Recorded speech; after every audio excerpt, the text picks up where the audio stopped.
So let's see. I ended up with getting an apartment and getting settled there in Arizona.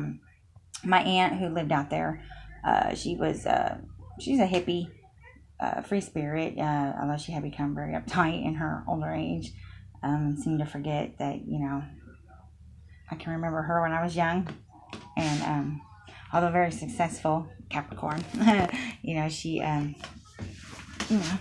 she lives quite freely. Anyway, so she wasn't particularly religious, but she had she did yoga, and she definitely wasn't knew some stuff about metaphysics, and she said she thought maybe that I would like Buddhism, and I'm not sure. I never really got into that. I don't know, just didn't have a urge to, I don't know, look into religion, I guess. I don't know. I was looking for my own ideas on it, what things were. I knew there was a God. I remember the night that I knew there was a God. I could feel it. I could just feel it. And I remember crying and telling him thank you for allowing me to know that there was a God. I didn't understand the whole Jesus uh, thing. I thought maybe that might have been, I don't know, fake or something. It just didn't make sense to me. Um, I could see no reason for a God who created humans could or even would want to change into a human. It just didn't make sense to me. So it wasn't until I read, what we believe Jesus was, an empath, a light worker who came down here to show unconditional love and what sacrifices, another human will make for others, and he made the ultimate sacrifice, his life, which that's what in my opinion, he was trying to show. Um, this is love. Look, I love you, Um, I'm gonna turn myself over to these people as an act of letting you know that true love does exist, and it does exist amongst humans. So that's what I believe happened there. And then there again, corruption came in and corrupted the whole thing. Crosses, crosses weird me out. I don't understand anyone worshiping a cross. When I see them out on the road, then some places have like these big giant 4-story crosses, and just like it's like they put them there like to remind you to follow the rules, to remind you of who's in control. And it wasn't God, it wasn't Jesus, it didn't have nothing to do with that. It was the ones that came down and corrupted it all, citing fear and punishment and dividing, and just that whole thing, just man, it really created a freaking mess with that. Probably because if Jesus did come down here to make people aware of the light and love and what humans could be, that was probably you triggered the freaking the dark ones, and they went in a hyperdrive and making a whole twisted it around on the light. Yeah, you're gonna come in here and try this. Well, you know what, we're gonna take that scenario and we're gonna twist it all up until for 2,000 years and divide the whole freaking world. One for all that, there wouldn't have been the Holocaust and all the people killed, and it's all in the name of religion. And that is just weird to me. I don't understand how anyone can think that a God,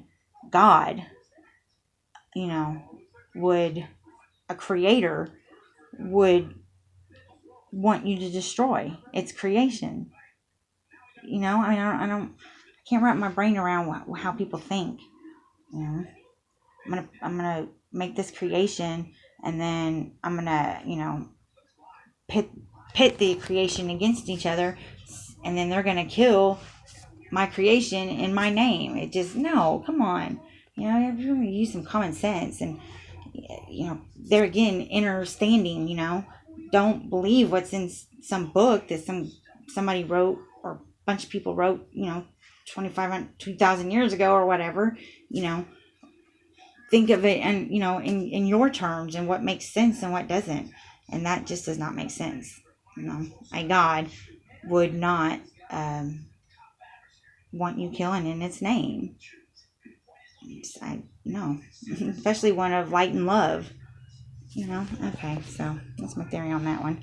But I was definitely digging into stuff. My husband, I know, after dying, was hanging around. I saw my daughter hug somebody on the couch and hang off of them, in a weird position. And she would tell me that there was a man standing in the corner of her room. She never said it was her dad. She was only 2. She might not even known, remembered.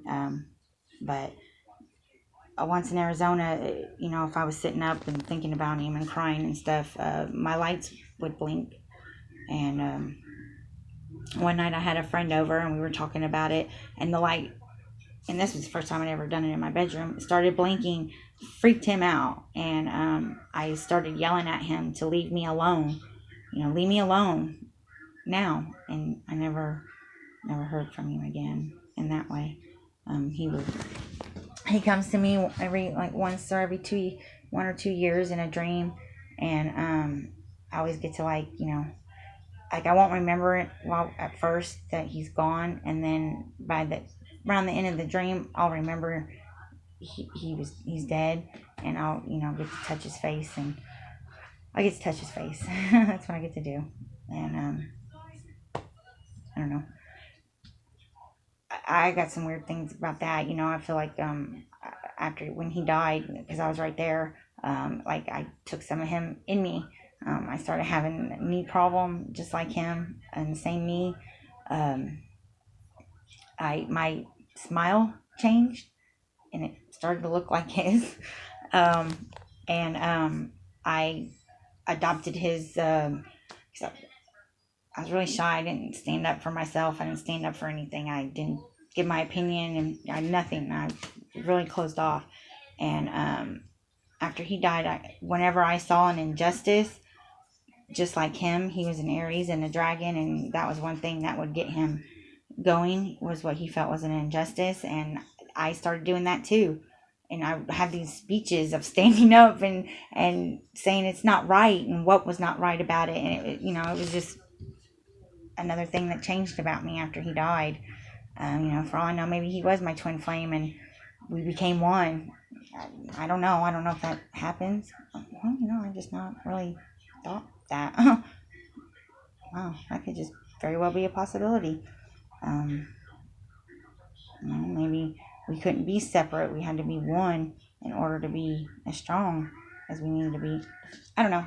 Just throwing things out there, thoughts as they come up. But yeah, maybe.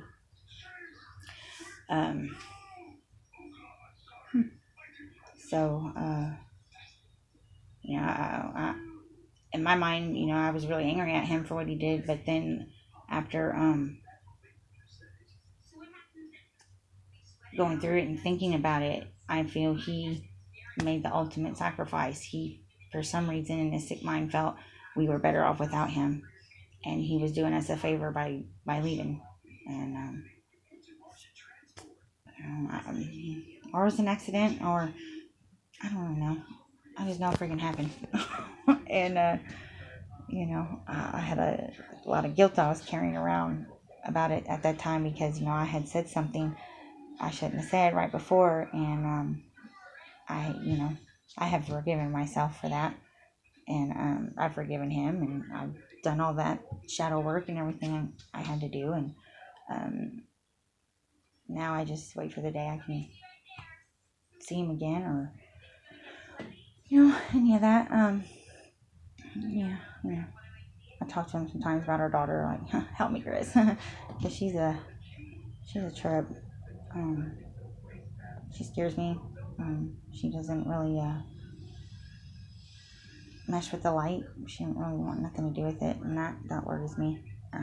Pretty sure she might even have like a entity, attached to her or something. I don't know, but I'd say it's a good possibility. Which I've tried doing things that I've read that you can do to get rid of it, but I don't think she has, and I have told her the things to do to maybe get it to leave, but I don't think she's done it. Anyway, I still work on it though. We're working on it, but I don't want her having the problems her dad did. So, yeah, so, out there, it's the West, and they had a lot different beliefs and things out there than in Indiana, which is kind of slowpoke town. And I just started meeting people. I met Henry Gabriel. When he first came in and sat down and we started talking, and we talked all night. And we talked about the chakras, and we talked about, which I know my aunt was the one who told me what a chakra was. And we talked about and looked up for chakras, and he was a Libra, and pretty Libra man. They always do something to me, and him, I don't know. That was a weird experience with him. By the end of that night, I was in love. I was in love with the guy. After one night, talking with him, and the way we just meshed, and we could talk and share knowledge, and he had a Illuminati, which I know at that time, but he had Illuminati tattooed down his back, and he told me it didn't mean anything except enlightenment. But his views were, I don't know. He watched gurus that I just did not hone in with at all. Trying to tell him that love is selfish. You don't do it out of actual love for the other person. You do it for yourself. You love them for the way they make you feel, which I'm sure is true, but not all. That's not all love is. Love is not selfish. I mean, how do you even come up with that one? And guys like that were corruptors, and they corrupted that dude. He didn't want nothing to do with love, nothing. He was completely anti-love. In fact, that's why we couldn't hang out anymore. Because I was telling him, I was like, oh my God, I love you, we've known each other in different lives, and this and that, and he just, didn't want nothing to do with it. He told me I was a nut, but one night, only time he ever let me do it, I fell asleep in his arms, and I woke up to him stroking my arm and saying, I love you. And I woke up and I said, I know. And I said, I love you too. And I went back to sleep. And actually, when I woke up in the morning, he was gone. And that wasn't the last time I saw him. I saw him one other time after that, but it was the last time I was with him. And I tried to talk to him and tell him what I believed.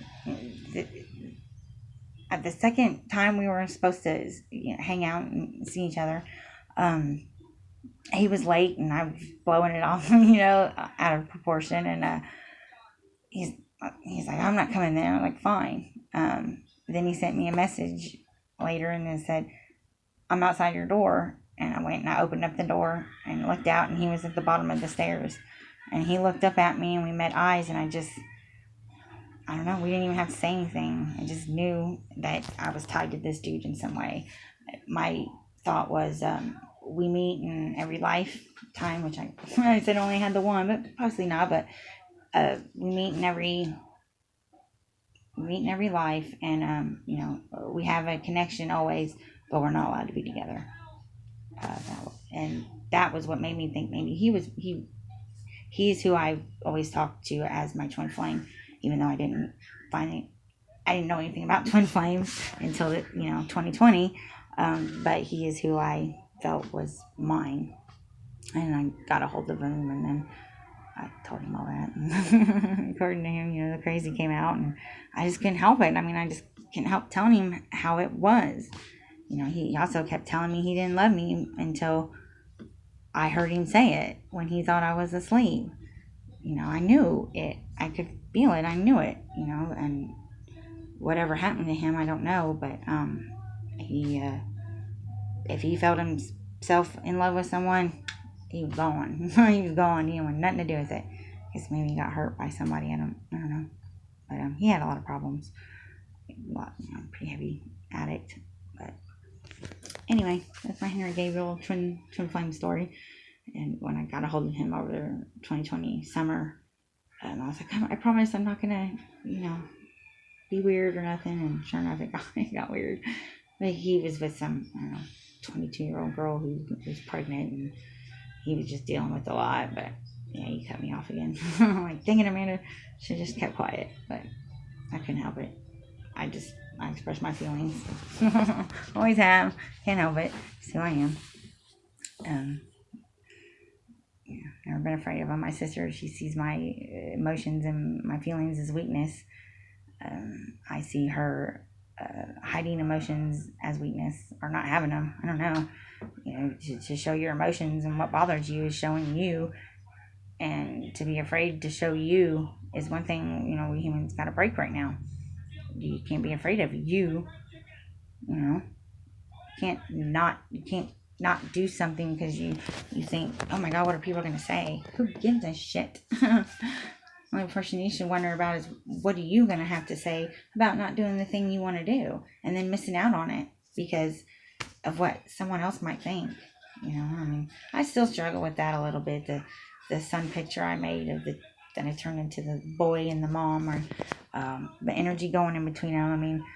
I did send that to my friend Tim, and I was like, is this just too weird? Before I posted it. I don't know why. I just did.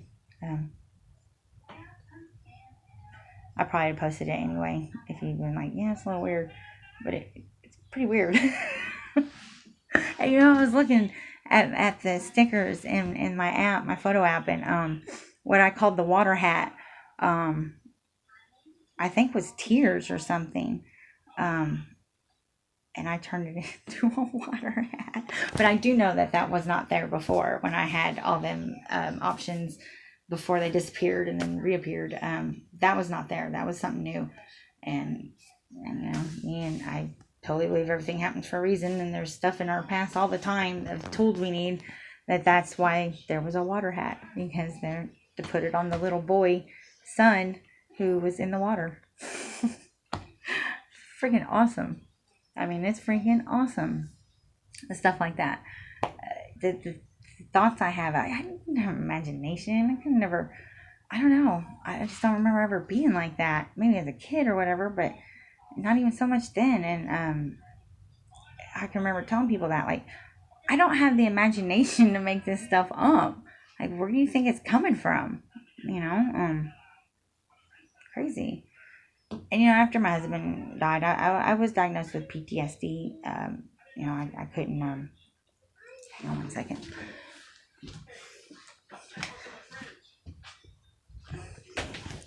I couldn't get the sound of the blood pouring out of his head. It's like when the gunshot went off and he fell, I thought maybe he was just messing with me because he had done that once before, and so I leaned in and I heard it just pouring out, and anyway, that's what they did the PTSD hypnosis thing for, because I couldn't hear fountains, I couldn't be by myself, I could, but if I was, that's all I heard. I could just hear it constantly in my head, that sound, and it was a sound that's unbelievable. I can't even describe it, and I don't want to ever hear it again. But that one session, it took that away. Like even now, if I try to think of what it sounded like, I can't hear it. So yay, thank you. Opened up something and took that away, because that would have been gnarly. One thing I do believe that triggered the whole is, when he did it, I was looking right at him. I saw his eyes. I saw his eyes as his light left, and I don't know. I don't know if that's a combination of things. I'm sure that triggered it all, but when I was out in Arizona, I liked this bar. It was called The Rogue, and it was this heavy metal bar, and they only had heavy metal bands playing in it. It was a little place, and I liked it. It was never usually busy. But anyway, actually, one time after Henry, you know, we had a really good time, and I don't know, anyway, I, I don't know, I pretty much have done anything in the book. Weird, man. I drove out to, um, oh God, what was it?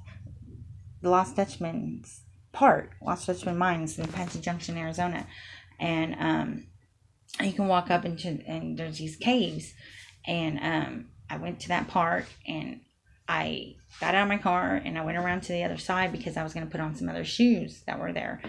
And underneath my car, I find this pill bottle. And I'm like, what is that? So I open it up and look inside, and there's these white capsules filled with something white. I'm like, looked around, nobody's there, so I stuffed it in my pocket.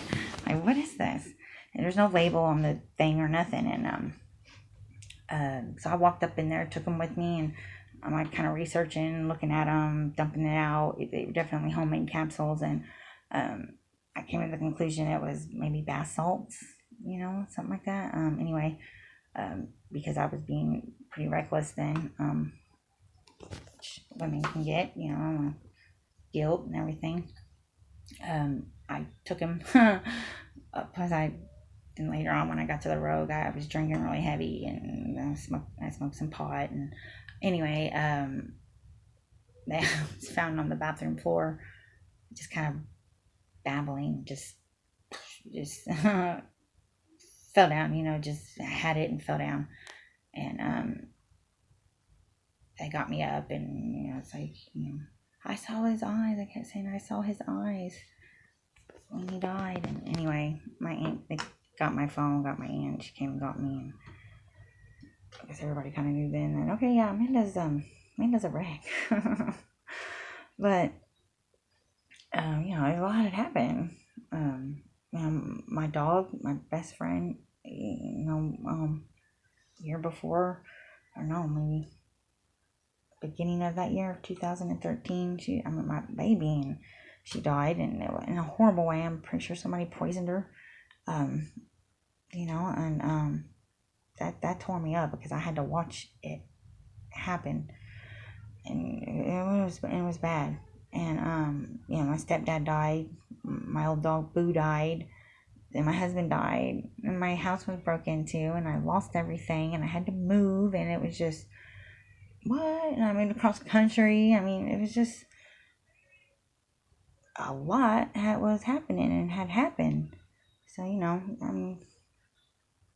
can't really, well, you can, but, it's something that happened. And after that, I quit drinking, and I cleaned myself up, and, so anyway, the whole point of all this story was I was meeting people, that, knew things that I didn't, that, are more mainstream out west. And, I don't know, astrology, I finally figured out that, yes, I was a Scorpio. Never thought I was. I am. This hadn't come out yet. And, I had got a tattoo on my back shoulder, of a tattoo my husband had, and it says, "Time heals, love lasts." And so, once I started getting into the astrology, the next one I got was, my Chinese sign is a sheep, and or goat. Some say sheep, some say goat. I think it's the same family. But I got a sheep. I tattooed on my hip, and it was really hard to find a sheep that wasn't cartoonish. But I think I did. It's bad. It's my favorite. And the woman who did it did an amazing job. It still looks good to this day. Then I got a scorpion on my left hip, or no, my right hip. Sheep's on the left hip. That one's on the right. So I was starting to do that kind of thing as well. I never really, I didn't get tattoos until my late 30s because there was nothing really important enough to me to tattoo it on me. This stuff was, that my husband's tattoo, and the astrology was kind of like marking, like, this is me, this is who I am. Let's see, I got this one. This was my last one. the semicolon movement happened. And I actually, it was when I was at a concert. No, I had heard about that before on something. The girl whose dad died of, finally took his own life, after dealing with mental illness his whole life. And she started this semicolon movement of, not being afraid to say, hey, I need some help here. Or, hey, I'm not feeling all that good in my mind. So I got that as soon as I found that out and the meaning in that, because I just thought, yeah, we all go a little crazy sometimes. But, hang in there. Awareness, so, and also my sister and my mom and some of her sisters flew out to Arizona, and we all went to Vegas, which was fun. That was my first time ever going, and not a gambler, but me and my sister just wandered, the strip and checked things out, and we got tattoos, and it was actually really cool. It was like one tattoo, and it was are they sparrows? I forget. 2 birds, and they had an olive branch in between them, because me and her obviously had never gotten along. We've just been in a turmoil relationship since, I don't know, we became teenagers, and I could see how totally different we were. And so I thought, well, you know what, this will be a declaration of peace between us, of a bond, put us together. And you got the full tattoo. So the guy split it up into 2 tattoos, one each with one bird. And we got LV put over it, Las Vegas. So that's my other one. Sometimes I forget about that one. It hurt like a bitch. It's my only one that freaking hurt. I mean, I had to put a thing of mascara in my mouth to bite onto, and all the guys in there were making fun of me, and because it hurt. And it's the only one that hurt. And later on, I had a friend of mine tell me that the only ones that hurt are the ones you're not supposed to have. Which, I think you could be onto something with that one, because there's no peace between me and my sister. It was, we put something on our bodies to try and say that we could have it, but we couldn't, so that's that. Let's see. I'm not exactly sure where I am with the story. I guess, just meeting the metaphysical people. And the last one was my littlest's dad. He, there again, first night we hung out, I guess this probably was something I was always talking about with people, trying to get information and stories and things, astrology. And turns out, his dad was a famous hypnotist out west, and his mom was a psychic, and I found that to be very fascinating. Totally. So I was like, okay, well, yeah, me and you are going to be friends, because I want to hear about this stuff. I looked into a little bit of kind of things that Dad did, past life regression, and things of that nature.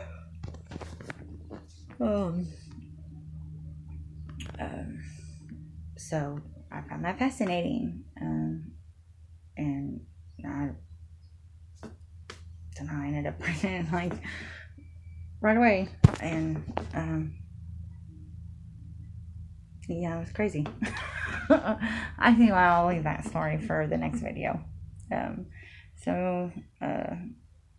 that was my pilgrimage out west, and the people and the things, some of the things that happened once I got there, and which I didn't even talk about, the nature side of it.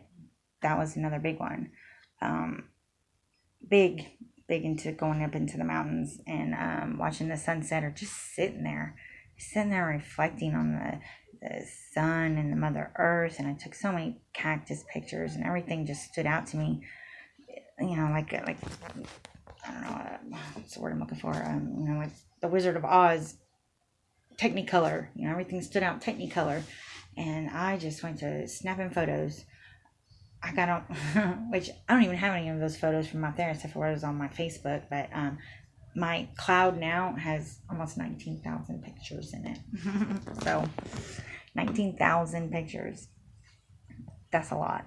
And I think I've added 5,000 since think I was only at like 11 at the beginning of 2020. So, a lot of pictures.